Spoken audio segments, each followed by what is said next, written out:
आदाब, मैं हूं अरताज सैयद। उम्मीद है आप सब खैरियत से होंगे। भाई हमारे एक दोस्त हैं, नए नए कनाडा आए हैं।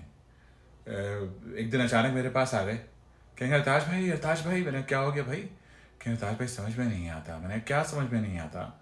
कहेंगे देसी शादीशुदा मर्दों का कितना अजीब मसला है अरताज भाई। मैंने कहा क्या मसला हो गया भाई, बताएं तो सही। कहेंगे अरताज भाई मेरी जो बॉस है उसने मुझे खुश होते हुए कहा आई लव यू हनी। मेरी तो समझ में नहीं आता मैं अपने जज्बात का किस तरह से इजहार करूं। 3 रातें हो गई अरताज भाई, नींद नहीं आ रही। मैं कहा यार कमाल करते हो, ये कोई बात है? करें क्या हो गया अरताज भाई?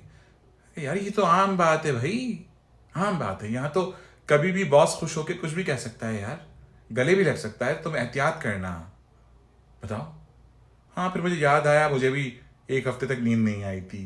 बात तो सही है यार, अभी आया है वो।